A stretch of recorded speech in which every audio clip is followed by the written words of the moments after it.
warahmatullahi wabarakatuh. Kami dari KKNDR Plus, domisili Duri, Kecamatan Mandau. Kami akan memperagakan gerakan sholat dan manfaatnya bagi kesehatan. Saya sendiri, Reski Intan Wicudani, jurusan Ilmu Komunikasi. Saya sebagai peraga cewek. Saya Fajar Marfurda, jurusan Ilmu Komunikasi sebagai peraga pria. Saya Nurul Rasfiarni, jurusan Bimbingan Konseling Islam sebagai daber. Saya Farid Muhammad Noval, jurusan Sistem Informasi sebagai editor di video ini. Selamat menonton! menyaksikan. Di dalam video ini, kami akan menjelaskan tentang manfaat gerakan sholat untuk kesehatan. Sholat merupakan suatu ibadah wajib yang dilakukan oleh setiap muslim, yang terdiri dari ucapan dan perbuatan yang diawali dengan takbiratul ihram dan diakhiri dengan salam, sesuai dengan syarat dan rukun tertentu. Menurut hakikatnya, sholat adalah menghadapkan diri kepada Allah dengan rasa takut kepada Allah serta dapat membangkitkan rasa kesadaran yang dalam pada setiap makhluk terhadap kebesaran dan kekuasaan Allah. Gerakan sholat tersebut memiliki banyak manfaat tersendiri untuk kesehatan tubuh yang tidak banyak diketahui oleh orang lain.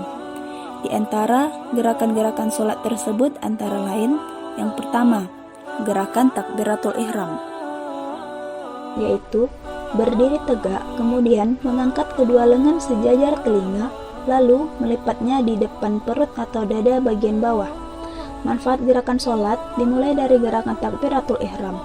Gerakan ini melancarkan aliran darah, getah bening, dan kekuatan otot lengan. Posisi jantung di bawah otak memungkinkan darah mengalir lancar ke seluruh tubuh.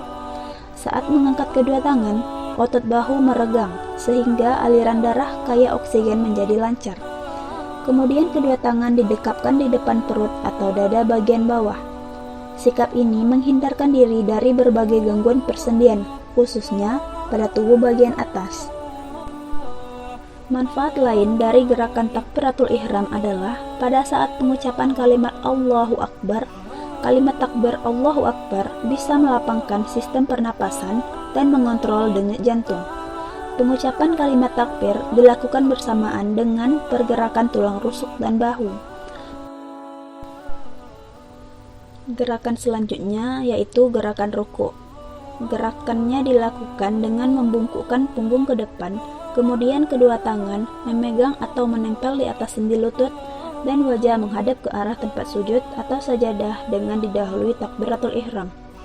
Manfaat dari gerakan ruku adalah menjaga kesempurnaan posisi dan fungsi tulang belakang sebagai penyangga tubuh dan pusat syaraf. Posisi jantung sejajar dengan otak, maka aliran darah maksimal pada tubuh bagian tengah.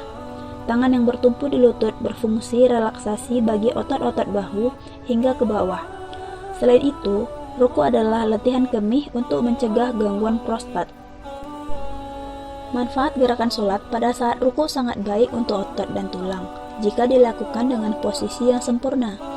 Gerakan rukuk yang sempurna memiliki tanda adanya sensasi tarikan pada tulang punggung, bisa mengurangi kompresi antar luas tulang belakang dan merelaksasi otot-otot punggung yang sebelumnya tegang. Gerakan ketiga yaitu gerakan iktidal. Adapun gerakannya yaitu bangun dari ruku, tubuh kembali tegak setelah mengangkat kedua tangan setinggi telinga. Apabila ruku telah selesai, maka lakukanlah tumakninah. Tumakninah adalah jeda waktu antara selesainya bacaan yang ada pada gerakan sholat tertentu. Pada saat tumakninah ini, tubuh akan terasa tenang dan manfaat gerakan sholat bisa didapat. Manfaat dari gerakan iktidal ini adalah variasi postur setelah ruku dan sebelum sujud. Gerak berdiri bungkuk, berdiri sujud merupakan latihan pencernaan yang baik. Organ-organ pencernaan di dalam perut mengalami pemijatan dan pelonggaran secara bergantian. Efeknya, pencernaan menjadi lebih lancar. Selain itu, manfaat gerakan iktidal juga bisa melatih postur tubuh yang tegap dan lurus. Hal ini bisa berdampak positif terhadap bentuk dan kondisi tulang tubuh agar tampak lebih indah. Yaitu gerakan sujud. Adapun gerakannya dalam sholat yaitu dengan cara menungging dengan meletakkan kedua tangan, lutut, ujung kaki, hidung, dan dahi pada lantai. Manfaat dari gerakan sujud adalah aliran getah bening dipompa ke bagian leher dan ketiak. Posisi jantung di atas otak menyebabkan darah kaya oksigen bisa mengalir maksimal ke otak. Aliran ini berpengaruh pada daya pikir seseorang. Karena itu, lakukan sujud dengan tumakninah. Jangan tergesa-gesa agar darah mencukupi kapasitasnya di otak. Gerakan ini juga menghindarkan gangguan wasir. Khusus bagi wanita, baik rukuk maupun sujud memiliki manfaat luar biasa bagi kesuburan dan kesehatan organ kewanitaan. Semua posisi tubuh pada saat sujud bisa menimbulkan adanya tarikan di tulang belakang bagian tengah punggung. Manfaat dari tarikan ini bisa membuat ruas-ruas tulang belakang menjadi teratur dan lurus, serta berkurangnya kompresi dan terjadi peregangan. Dan peregangan tersebut akan membuat otot-otot punggung berelaksasi. Namun, manfaat ini baru bisa dirasakan jika sujud dilakukan dengan tidak terburu-buru atau dilakukan secara tumakninah. Gerakan yang kelima yaitu gerakan duduk dalam sholat. Gerakan duduk dalam sholat terbagi menjadi dua, yaitu duduk iftirasyi dan duduk tawaruk. Duduk iftirasyi itu tahiyat awal dan tawaruk tahiyat akhir. Perbedaannya itu terletak pada posisi telapak kaki.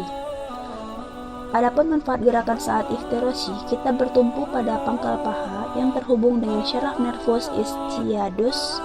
Posisi ini menghindarkan nyeri pada pangkal paha yang sering menyebabkan penderitanya tak mampu berjalan. Duduk tawaruk sangat baik bagi pria, sebab tumit menekan aliran kandung kemih, kelenjar kelamin pria, dan saluran vas deferens. Jika dilakukan dengan benar, postur ini mencegah impotensi. Variasi posisi telapak kaki pada iftirasyi dan tawaruk menyebabkan seluruh otot tungkai turut meregang dan kemudian rileks kembali. Seluruh sendi yang ada di tungkai, kaki, dan jari jemari menjadi lentur, aktif, dan tidak kaku. Gerakan selanjutnya atau gerakan yang terakhir yaitu gerakan salam. Gerakannya dalam sholat memutar kepala ke kanan dan ke kiri secara maksimal. Manfaat gerakan sholat yang satu ini sangat terkait dengan bagian leher.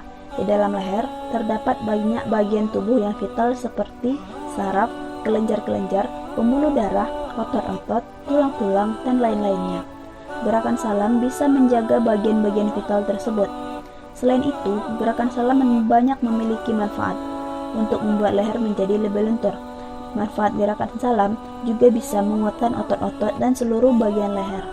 Hal ini bisa menurunkan risiko terjadinya penjepitan saraf di leher yang terkait kejadian kepala teleng dan mata juling. Adapun manfaat lain dari gerakan salam adalah relaksasi otot sekitar leher dan kepala, menyempurnakan aliran darah. Gerakan ini mencegah sakit kepala dan menjaga kekencangan kulit wajah. Beribadah secara kontinu bukan saja menyuburkan iman, tetapi mempercantik diri wanita, luar dan dalam. Nah, itulah beberapa pemaparan dari manfaat gerakan sholat untuk kesehatan. Semoga bisa bermanfaat. Itulah video dari kami, semoga bermanfaat. Apabila ada kesalahan mohon dimaafkan. Terima kasih. Assalamualaikum warahmatullahi wabarakatuh.